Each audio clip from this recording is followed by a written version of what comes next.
Yo, this is Set with Set Media, man. I'm here to talk to you about our partner, Kalshi. Kalshi is the largest legal prediction market in the United States with over 1 million users. It's available in all 50 states. They are a real money market, people trading on what they think will happen. You can build a position and trade in and out of almost any prediction you think. Kalshi facilitates trade between people kind of like the stock market. There's no limiting your trades just because you're winning. Kalshi will pay you interest on your position. So if you make a long-term trade, you can earn a return even before the market is resolved. If you want to try out Kalshi, go ahead and give them a try, guys, at my link, kalshi.com/setmedia. Get $20 when you trade 20, so it's 20 for 20, guys. Once again, that's kalshi.com/setmedia. Go ahead and use my code setmedia to get $20 when you trade 20. Let's go ahead and take a look here at Kalshi, because like I said, it is a trading market where you can put in your prediction and you can go ahead and earn interest on that. You can make money off the knowledge that you know, and if you put $20 in, you get $20 back. So all right, guys, make sure to go check out my guy Kalshi, because you can get in on good trades like who will Trump nominate as Fed chair, will Ali Khamenei be outed as the supreme leader, and will the US confirm that aliens exist before 2027. So if you want to get in on this action, once again, go ahead and go to my partners at Kalshi. Go ahead and use the link, or you can hit the QR code above and use Set Media to go ahead and get $20 when you trade 20. This is Set from Set Media, and shout out to Kalshi. You literally fucking grandstand and talk for 20 minutes. So yes, I've cut you off because that's how people get a word in edgewise. You have been grandstanding this whole time, bro. How have I been grandstanding? What video did I send Set and say, hey, we got to go cover this since it's conspiracy hour, and let's talk about this in 13 states and this and that and everything else? What did I do? What aspect of that? Or have I responded to what you've been talking about? Have you asked me a question about how does it work? You're trying to talk down to somebody who's been around this shit for a while about how they work. So you're being condescending to the wrong fucking person. I started explaining all the circuitry stuff, and before I could even get on to the secondary circuitry and the microchip, you said, so let me get this straight. They have a circuit and a battery and blah, blah, blah. Is that what you're saying? Yes, that's me getting fucking... That's being a dick. Oh, because I fucking asked you to clarify something that you're supposed to be an expert on. If you're an expert on something, you should have no problem explaining it. You won't shut the fuck up long enough for me to clarify. It's impossible to teach anybody who won't shut the hell up. I've literally asked you a question. You got offended because I asked you a question. No, I didn't. I got offended because you keep fucking interrupting me while I'm trying to explain the very fucking question. You're not explaining anything. You're being vague and fucking... You're talking about, temperatures and vitals and blah, blah, blah, blah, blah. It's a part of the explanation. If you would pay attention and keep Can you explain something in less than 30 minutes? Can you shut the hell up so I can condense it down? Again, I have been quiet this entire time. Still talking. No, yes, I get to engage in conversation. I don't have to just shut up and let you fucking...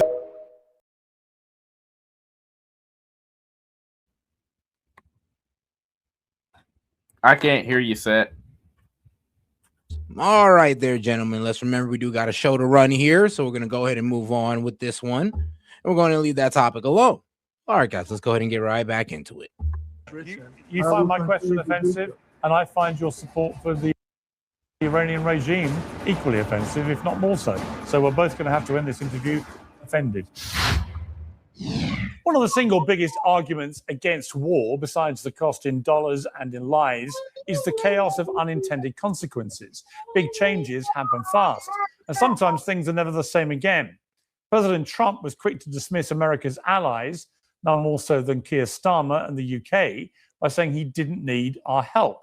He's now demanding help from the UK and NATO to help secure the Strait of Hormuz, warning the alliance faces a very bad future if it doesn't comply. Now, it would have been nice, as I said, to the Prime Minister of the UK, who sort of was reluctant to put his 2 aircraft carriers into harm's way. That would be 2 weeks ago. And as soon as we demolished, essentially, pretty much demolished them, not over yet, but pretty much we're in great shape. Let's put it that way, as everybody knows. He said, we'd like to send our aircraft carriers. I said, I don't want them after we win the war. I want them before we start the war. So whether we get support or not, but I can say this, and I said it to them, we will remember. Well, Trump's flip on NATO is not the only irony here. Far from being swept away in a revolution, the Iranian regime is now making side deals with India and China over safe passage for their oil. The US is sending multi-billion-dollar naval vessels to fire $3 million missiles at $300 Iranian drones. And the US is now asking Ukraine for help with those drones after earlier rejecting a deal to buy their drone technology and telling President Zelensky he held no cards. It's also a fact that the US also sent or sold many of the weapons it now needs in Iran to support Ukraine's war against Russia. And by lifting oil sanctions on Russia to stabilize gas prices, it's essentially paying Putin to make weapons it can use against its own weapons in a war that was supposed to end after 24 hours of the presidency. Well, amid all this turmoil, it's increasingly difficult to see how the US and Israel can plausibly declare victory anytime soon. Iran's regime, on the other hand, has a singular mission: survival. By that measure, whether we like it or not, it may be that Iran is currently doing the winning. Well, my excellent panel is standing by to discuss all this. We'll begin today's coverage with Robert Pape. He's a leading professor of political science at the University of Chicago and the founder and director of the Chicago Project on Security and Threats. Mr. Pape, welcome to Uncensored. Thank you very much for having me, Piers. So, my kind of overview, sitting here in London at the moment, back in my studio, actually, for the first time in 8 weeks, since I managed to be extremely foolish and fall over a step at a restaurant, break my femur, and need a new hip. It's good to be back. Nothing to do with you, Robert Pape, but it's good to be back in my old studio. It seems to me, sitting here and looking at everything that's happened in the last 2 weeks, that two things can be true at the same time. One is that militarily, the combined American and Israeli military, I would imagine arguably the most powerful in history, has inflicted enormous damage on Iranian military. And over time would be overwhelmingly, obviously, able to defeat it. However, the Iranians are fighting a slightly different war, it seems to me. They're fighting an economic war in which they have effectively closed the Strait of Hormuz, where 20% of the world's oil flows through on a daily basis. And they've systematically targeted a lot of places in the neighboring Gulf states that would deter tourists, for example, or expats living in those places from wanting to stay there or visit there. And the combined effect of this is having a very significant, dramatic effect on the global economy. And those two things can be true at the same time. You've caught it exactly right. So, Piers, just so you know, I have spent years teaching for the U.S. Air Force, helped them stand up an entire school dedicated to air strategy. Just a week before the bombing started, I was giving a presentation at the U.S. Army War College. I spend my years, I have military officers coming getting their PhD under me. So I spend a lot of time here with the U.S. military. We are, as a military, performing superbly at the tactical level. And I want to just emphasize that. And you see, in the smart bomb age, it's especially true that bombs will hit their targets within about 5 meters 90+% of the time, which means you will destroy the missile launchers, which means you will kill the leaders. But that does not guarantee strategic success. And in this case, the goal was to take down the regime, not just simply kill leaders. The goal was to weaken Iran, its power.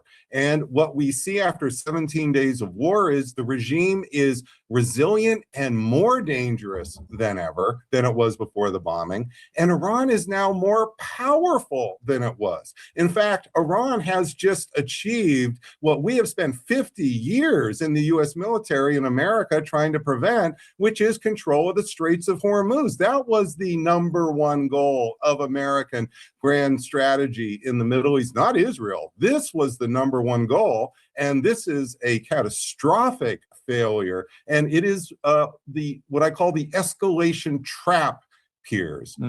It's completely, I've seen this for decades with the Clinton administration. This is not unique to President Trump, but he has fallen into being mesmerized by the power, the exquisite power of our military into thinking it's omnipotent, that it can achieve any strategic objective.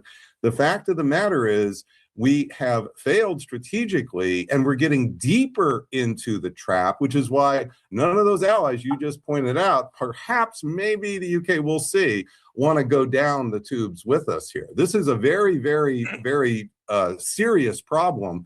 And I don't say this with any glee. If I could just say one more thing, this is one of the worst regimes we had in history. So I have no way supporting this regime in Iran. In fact, I've been offered many trips to go to Iran. I refuse to go. So this is not coming from some, sort of dovish support or something. I support many, many uses of force. My book's called Bombing to Win. I titled the Substack The Escalation Trap. And it's now, guys, I do want to ask y'all opinion on this. I gave my opinion. I think it is a bit reckless to sit here and ask these European countries, the same ones that we had to strong arm into a fair trade deal for military support in the Strait of Hormuz. And I get it. Well, it affects them too, but let's be real. Nobody still wants to get dragged into a conflict or possibly, this conflict / war. Look at this guy. Do you see this gentleman that's talking about bombing to win? Look at this gentleman's physique. I think he's got like 17 fucking chins here. God damn. This fucking guy is not fighting for anybody, not even against his diabetes, okay? This guy is not fighting for anybody, okay? This guy is just an idiot. Hold on, lunatic. That's supposed to be my take. Damn, he said not even fighting against his diabetes. God damn. Bro, you're such a fucking wild card. Who is this dude fighting with him? Who's this dude fighting? So can I take the torch from here? Because you just stole my whole fucking mantra. He is establishing credibility because he teaches military generals. Maybe the 50 years of foreign policy when he's been a teacher is why we're in this position. I'm just saying, maybe doing the things we've done for the past 50 years has put us in this position where we have no choice but to fuck them up because we've given them this idea that they are our equal on the world stage. Fuck them. Fuck their goat fucking country. I don't care. He's a political scientist, professor, author. Now, notable credits, like he was saying, Bombing to Win, Dying to Win, and Cutting the Fuse. Those are his 2 books. Well, 3 books. So he's a sensationalist, and literally when his mantra is put into effect, it doesn't work. So maybe we shouldn't listen to him. I don't know about that because he's kind of been right. Let's be real. The way he was explaining the passwords, he's kind of been right about that. He's literally explaining things in hindsight and saying, yeah, I'm an expert because I teach all these things. I look in hindsight and I armchair quarterback. He's very good at that. You're right. He is very good at pointing out weaknesses. Who cares? Our strengths overweigh our weaknesses. And if you think that because we didn't win strategically, what has been the definition of war? What has been the grounds for success in war? Like fucking, I go and I fuck your house up and I live in your house for 20 years. And then when I leave, you say, yeah, you better run. Like, what? But, think about it, though. It's kind of, then what do we do it all for? You thought we just did all that investment just to leave? No, we didn't get kicked out. They didn't kick us out. We just left. Yeah, we left on our own accord. And I'm not saying we should have spent 20 years in Afghanistan, but the idea that's been perpetrated recently because of this Iran war is somehow that we lost Afghanistan. No, we fucking achieved our mission. We were like, we're not. What? Everybody in Iraq doesn't have a fucking 401k, so we lost. I mean, the Taliban is back in power. That's why they say we lost. Yeah, fuck them. Fuck them. Let the Taliban with their fucking limited military capability keep killing each other. We don't need to do a crusade. These fucking Middle Eastern fucking third world fucks will put themselves out of existence. Well, damn. All right, anybody got any responses? But in the meantime, I don't want to be beholden to a third world fucking Middle Eastern fucking Shiite Muslim. I don't care. All Yeah, right. a lot of people think we lost because of the abysmal way we pulled out of Afghanistan. That was quite literally. It made us look weak. It's dependent on the goal. If our goal was to take out the Taliban and they're back empowered, and that would be considered a loss. But if our goal was to just go in there and fuck shit up and leave, then okay, we won. And that's what we should do. We're fucking America. We go and fuck shit up and we leave. This idea, the past 50 years. What did we do, Monty? What did we do? We fought for 20 years. We left over 10. We didn't fight for 20 years. Sorry. Just give me a second. We fought there. We were occupying their space for 20 years. The previous 20 years, we funded them and gave them all the money that we could and all the bombing material we could, all the high-definition weapon we had at the time. And we funded Osama bin Laden. And then now what's happening in Afghanistan? Right. Hold on 10 seconds. Pakistan is actively engaged in war with Afghanistan. Now Afghanistan has all this might that America left there to fight Pakistan after Donald Trump created the deal between Pakistan and India. It's just political theater, in my opinion, but holy shit, the whole fucking world is at war. Again, this idea that we fucking lost is based off of like he said, he's right about what he said. It's based off of the past 50 years. And Libertarian just fucking explained what the past 50 years was. We spend 20 years fucking around funding Osama bin Laden. Then we spend 20 years fucking fighting Osama bin Laden, fucking ISIS, Al-Qaeda, and the fucking Taliban. No, we didn't fucking lose. We just fucking walked around with our dick in our hands looking like idiots. Language, bro. Every other word, cuss word. All right. All right, guys, let's go ahead and get back to it. I swear to God, did Gaming just say something about cuss words when he's literally, his first fucking 3 words are fucking some sort of racial slur every time he comes on? Racial slur, not cuss word. A racial slur is a cuss word. No, it's not. Yes, it is. Go say it in a school. Go say it in a school and teach you why that's not for cussing. I have. And you got written up for cussing, didn't you? No, I got wrote up because, quote unquote, it's offensive to certain people. All right. Let's get out of the fences and let's get right back to. But sorry, get back to my point. Don't discredit me because I say a couple cuss words you don't like. Listen to what I'm saying, and you understand. You have a brain. Your IQ's above. Every other word has been a cuss word. That's just how I talk. That's how. Let's not get into another one, guys. All righty, let's go ahead and get right back into it. The tragic trap, and I'm trying to be clear so that we can stop making mistake after mistake after mistake. Now, let me paint another scenario to you of how this may have played out.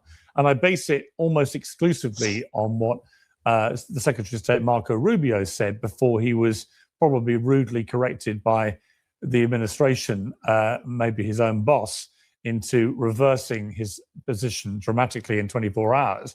But he was caught on camera saying that the reason the Americans had preemptively attacked Iran was because they got information that another country, clearly Israel, was about to attack Iran, and that Iran's response to that would be very likely to attack American interests, the bases in the Gulf states, whatever it may be. And therefore, because of that, knowledge of the Israeli attack, the Americans would have to preemptively go in to protect themselves from whatever retaliation came back, which seemed a very convoluted excuse for that. Again, I like Pierce. I guess he broke his hip, so I'm not going to make fun of him. But he's like 17 days behind the ball on this one. Like, that has been addressed, and if he literally didn't do anything other than pick up the media's garbage, he would have listened to the entire thing when Marco Rubio literally said this had to happen anyway. So the only thing you can accuse Marco Rubio of saying is that it happened a couple of days earlier because Israel was going to start. I mean, it was going to happen. It was going to happen. Like, let's. So like, pretty we much, didn't need Marco Israel. Rubio We didn't saying need. that we were going to attack them anyway, but because Israel attacked them, we just had to speed things up. We sped things up. Like, we attacked Maduro without Israel. Is everything like, if you have to be consistent in your analysis? If everything is because of Israel, why wasn't Israel helping us in Venezuela? Why wasn't Israel forcing our hand in because Venezuela? Venezuela is not an imminent threat to Israel like Iran is. No, they're just an imminent threat to everybody in the region, and they destabilize the region the same way Iran is doing. This is not I don't know about people. that, man. I ain't gonna lie. Like, I would say Israel's did a They pretty good provide- job of destabilizing the region over there. Yeah, I'm not. Oh my gosh. I'm not. Iran is more destabilizing by funding proxies than Israel is by fucking attacking people that killed them on October 7th. Like, well, you no, can. because did the Lebanese attack them? Because they're attacking Lebanon. The Lebanese have attacked Israel. Nah, they started that one. They started that war with Lebanon. I'm not even gonna be silent about this anymore. The Greater Israel Project is what's happening. This is 40 years in the making. This is not Trump's presidency. This is not Obama. This is not Bush. This is not Clinton. This is not Bush Sr. And this isn't Reagan. This shit's been happening for 40 fucking years. I am sorry. All policies, if you follow the timeline, 40 fucking years. Benjamin Netanyahu's been testifying before Congress more than people that should be testifying before Congress for accountability to encourage us to create the Greater Israel Project. And we are funding it. And so we give the Israel government this much money. Then AIPAC, through the Israel government, says we're going to give this money to politicians. And then they say, hey, we're going to give Israel more money. And then AIPAC says we're going to funnel it right back to them. And now, I don't like being ass-fisted. I don't know any real man that would enjoy ass-fisting. I am not being sarcastic. I am being absolutely serious. A real man would not enjoy being ass-fisted. I am not. Why are we talking I agreed to go to war. Signed the documentation, gave myself to the government, participated in all their bullshit. I'm not doing it again. I would much rather take the government and give them the ass fisting. All right. So one thing I do kind of want to say and point out is this sounds awfully familiar to when a lot of people accused or said that Putin wanted to recreate the empire that Catherine the Great started. So just as it sounds very, very similar to that from back then. Just wanting to point that out there. I'm not saying they're both the same, but just want to throw that out there because it, like I said, it sounds very, very. A lot of people kept saying, "Oh, he wants to recreate the Russian Empire that Catherine the Great started and wasn't able to complete." Yeah, true. But did he expand their borders?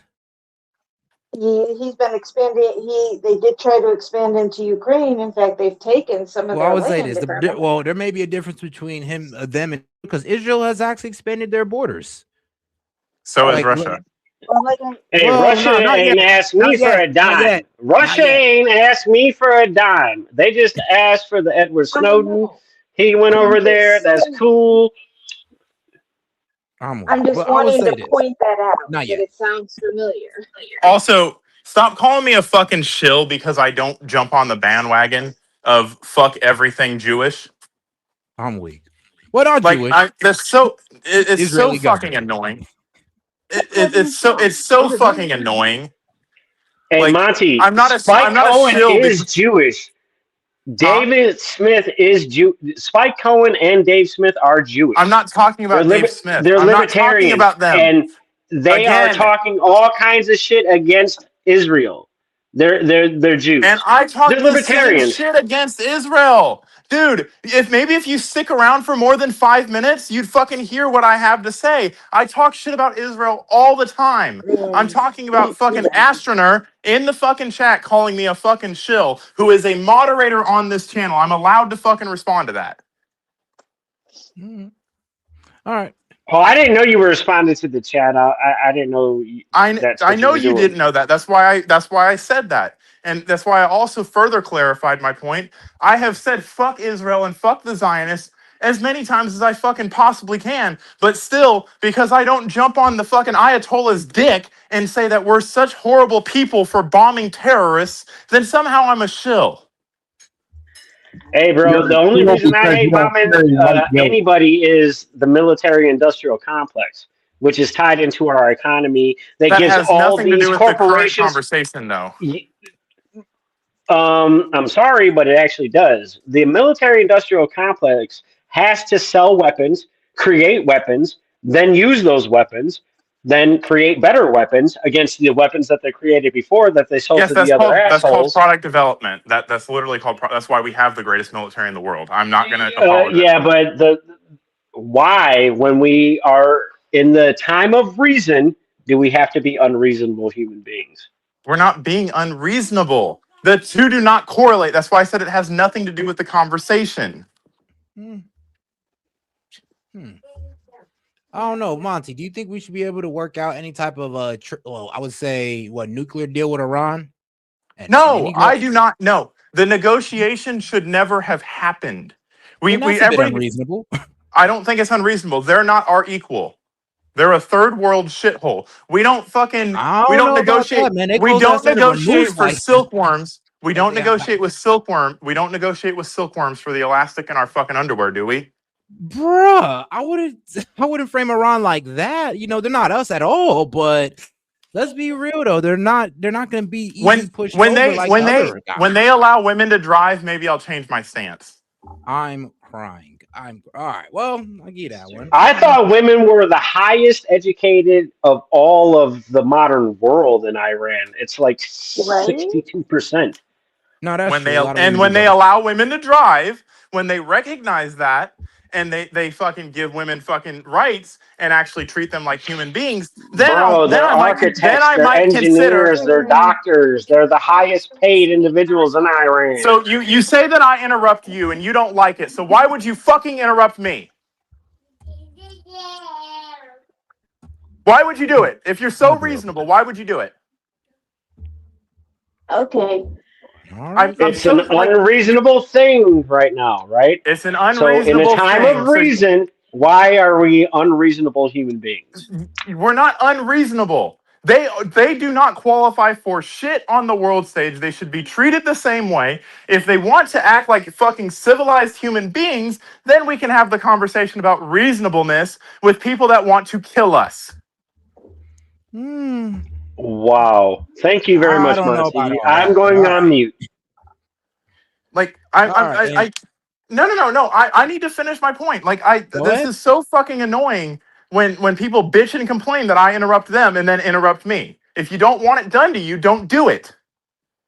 When I fucking talk about Iran, I'm not trying to put them under my boot. But what I'm saying is that Iran does not function like the rest of the world. Iran, people that live in barbarous fucking conditions and murder women do not get to have the same voice at the table as the country that's literally fucking rioting over a woman that tried to run over an ICE officer's fucking death.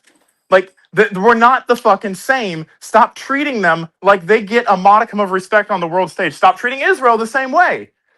They don't get that. They haven't earned that in my fucking opinion. And I have the fucking bigger stick right now, so I'm gonna fucking impose my will. That's the American government fucking right now. All right. I mean, as has been history for the entire time we have existed as humans. Nothing is new about this. And all right, of course, Sid wants to come and poke the bear, but shout out Sid. He says Monty is my favorite feminist. I mean, that's all right.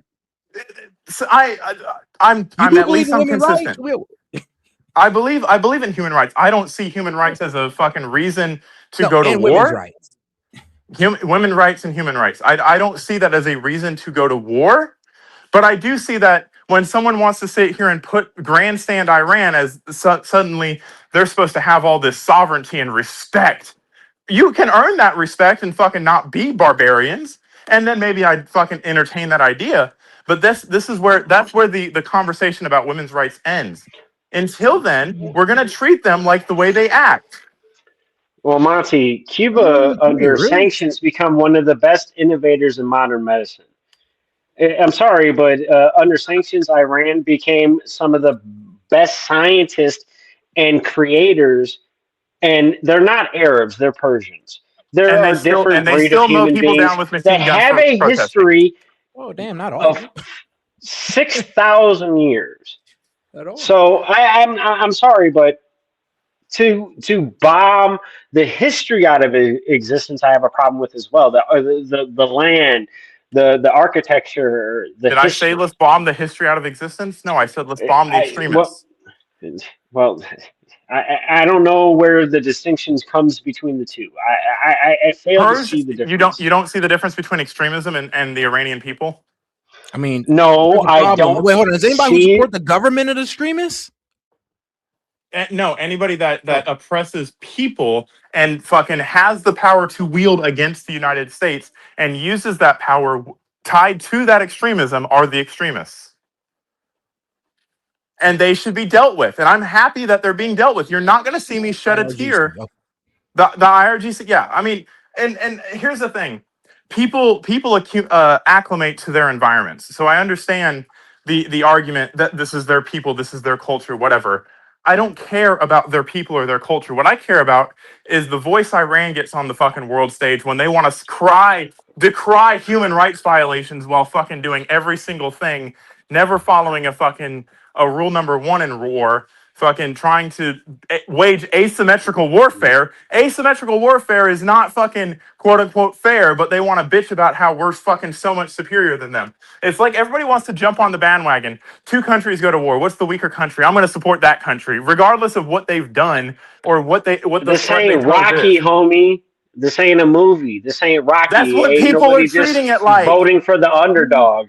Like what people are doing. They're voting for Iran. I'm sorry, that's America. Not what. I'm sorry, but I hate that my tax dollars go to a $38 million explosive that blows up brown people because I just don't like them today. I'm sorry, and then I'm going to complain about the price of gas. Like what the fuck, bro? What the fuck, bro? Yeah, I know. You can't be educated, so you want to scream insults. What?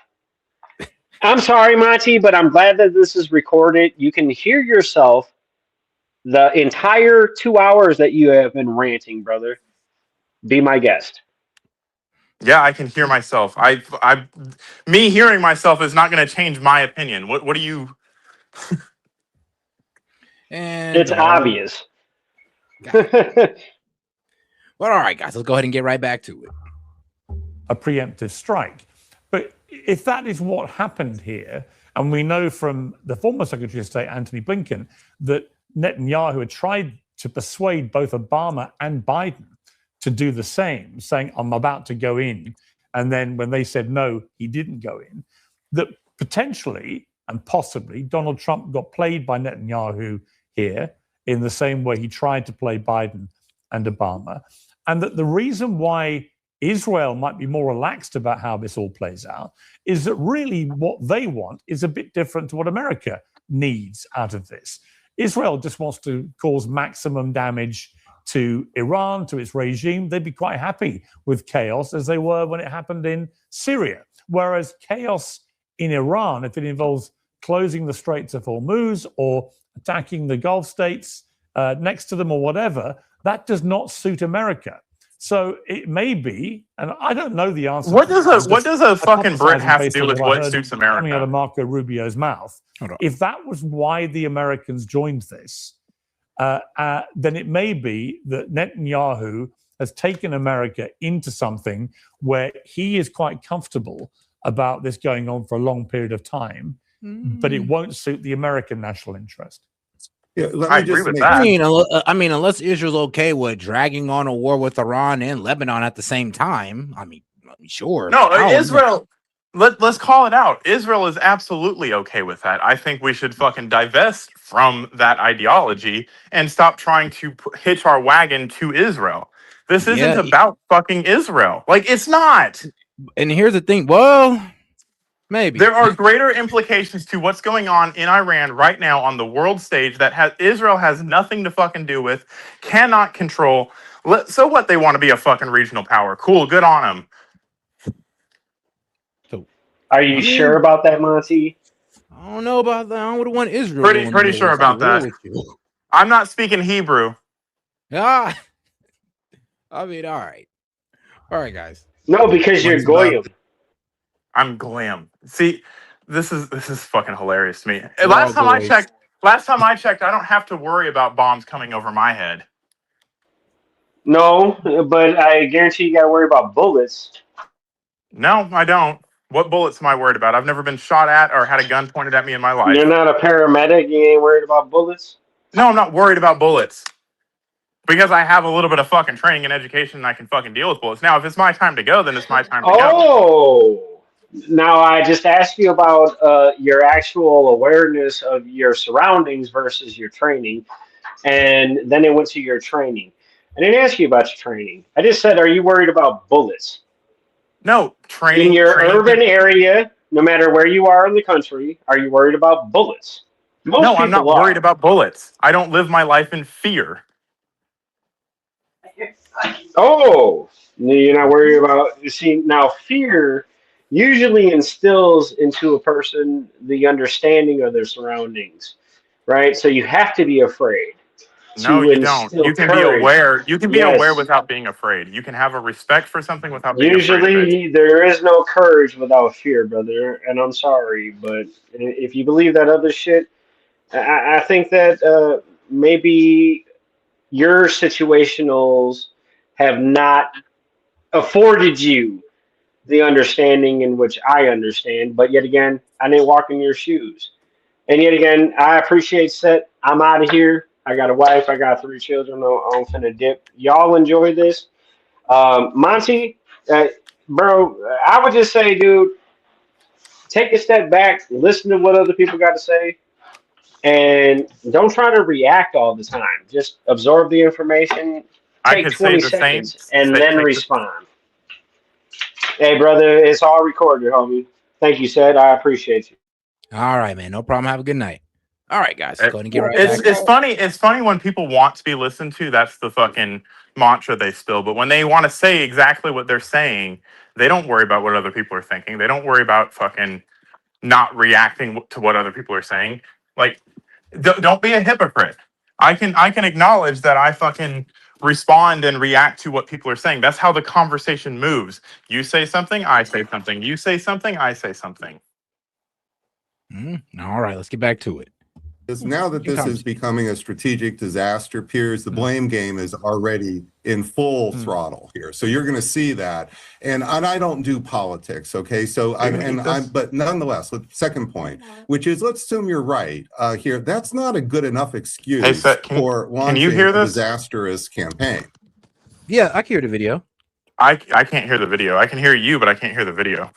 Really? Hold on, man. Let me see. Here's the video muted. No, all right. Anybody else can hear it? Everybody else can hear it? Yeah, I can hear it. I can. I can hear All it just fine. All right. Oh, and hey, Steph. All right. I said. So what that means, what that tells me is we really thought we had escalation dominance. We really thought they couldn't do anything, even when apparently General Kane warned President Trump they would take the Strait of Hormuz, even though that was our number one planning scenario for 50 years here, 45 years here. He dismissed that. And yes, maybe Netanyahu's on the phone, but let me point out last fall, President Trump came down hard on Netanyahu's plan to cleanse Gaza of hundreds of thousands of people. So if President Trump wants to, he can stand up to Israel. In this case, we have to do something that's strategically smart. Yeah, I mean, look, and it may be that Donald Trump, when he was informed the Ayatollah was with all his top people in a place that could be hit, took a view that a bit like with Venezuela and Maduro, that he could get in, they could take out the leadership. It would dramatically change the dynamic, perhaps, if they got somebody who wasn't quite as fanatical replacing the Ayatollah.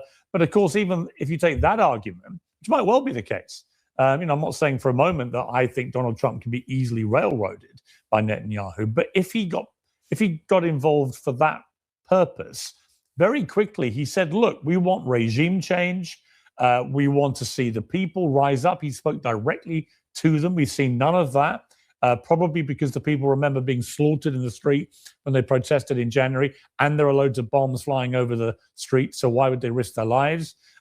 We've also not seen, we believe the supreme leader has been replaced by his son, but there's no sign of this son still being alive. There are reports he's gone to Moscow to have urgent surgery, all sorts of stuff about this guy. Whether he's alive or not, we don't know yet. But either way, there's no doubt the regime remains intact. The people are not rising up.